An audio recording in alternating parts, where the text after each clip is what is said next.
জয়িতার রান্নাবান্নাতে আজকে নিয়ে এসেছি সম্পূর্ণ নিরামিষ আলু পটলের রসার রেসিপি। নিরামিষের দিন কিংবা যে কোনো দিন কিভাবে দারুণ টেস্টি এই আলু পটলের রসা বানিয়ে নেওয়া যায়, আজকে সেই রেসিপি আপনাদের সাথে শেয়ার করব। আলু পটলের রসার জন্য আমি এখানে 300 গ্রামের পটল নিয়ে নিয়েছি।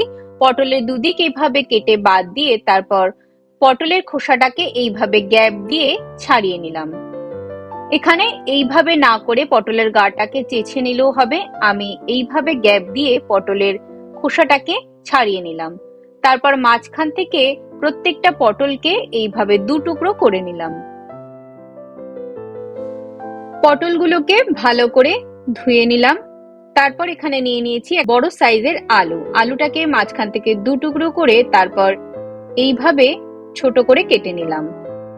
এবার মশলাটাকে রেডি করে নিচ্ছি। তার জন্য নিয়ে নিলাম 2 ইঞ্চি আদা টুকরো আর একটা মিডিয়াম সাইজের টমেটো আর আদার পেস্ট করে নিলাম। তারপর এখানে নিয়ে নিলাম 14 থেকে 15টা কাজু বাদাম। দিয়ে দিচ্ছি 4 টেবিল চামচ দুধ। খুব ভালো করে কাজু বাদামটার পেস্ট করে নিলাম। কড়াইতে দিয়ে দিলাম 2 টেবিল চামচ সর্ষের তেল। তেলটা গরম হয়ে গেলে প্রথমে আলুটাকে ভেজে নিচ্ছি।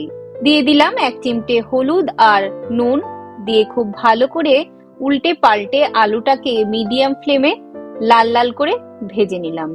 ভাজা হয়ে গেছে, আলুগুলোকে তুলে নিলাম। ওই একই তেলে দিয়ে দিচ্ছি পটলগুলোকেও ভেজে নেব। দিয়ে দিচ্ছি 1 চিমটে নুন। এখানে হলুদ ব্যবহার করছি না, তাহলে কালো হয়ে যাওয়ার সম্ভাবনা থাকে।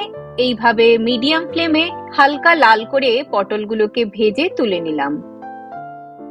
পটল ভাজলে তেলটা কালো হয়ে যায়, তার জন্য প্রথমেই একবারে তেল না দিয়ে পরে দিয়ে দিলাম 2 টেবিল চামচ সর্ষের তেল। দিয়ে দিলাম তেজপাতা। তারপর বেটে নেওয়া মশলাটাকে দিয়ে খুব ভালো করে কষিয়ে নিচ্ছি। দিয়ে দিলাম 1 চামচ নুন আর 1/4 চামচ হলুদ গুঁড়ো। মিডিয়াম ফ্লেমে মশলাটাকে কষিয়ে নিতে হবে। একদিকে লো ফ্লেমে মশলাটাকে কষিয়ে নিচ্ছি, আর একদিকে গুঁড়ো মশলাটাকে রেডি করে নিচ্ছি। 1/2 চামচ ধনে গুঁড়ো আর 1/2 চামচ জিরে আর 1/2 চামচ লাল লঙ্কার গুঁড়ো খুব ভালো করে মিশিয়ে নিলাম। গুঁড়ো মশলা প্রথমে এইভাবে মিশিয়ে নিলে তেলে দেওয়ার পর পুড়ে যাওয়ার চান্স থাকে না। মশলাটাকে খুব ভালো করে কষিয়ে নেওয়া হয়ে গেছে।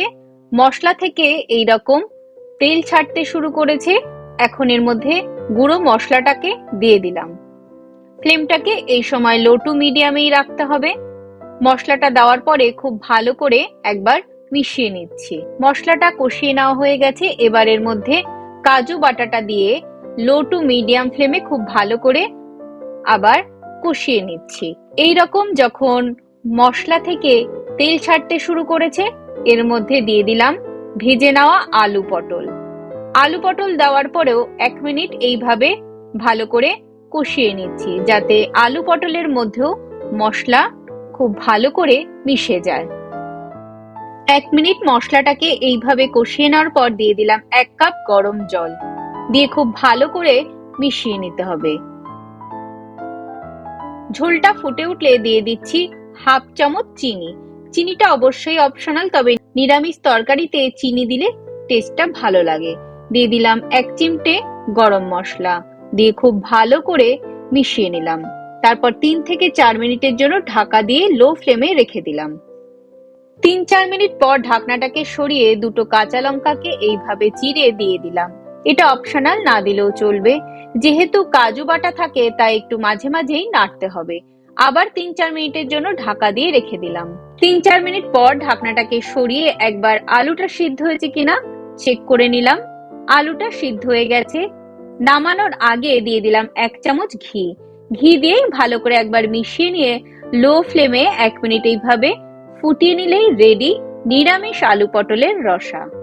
আমার এই রেসিপিতে নিরামিষ আলু পটলের রসা বাড়িতে একবার অবশ্যই ট্রাই করে দেখবেন।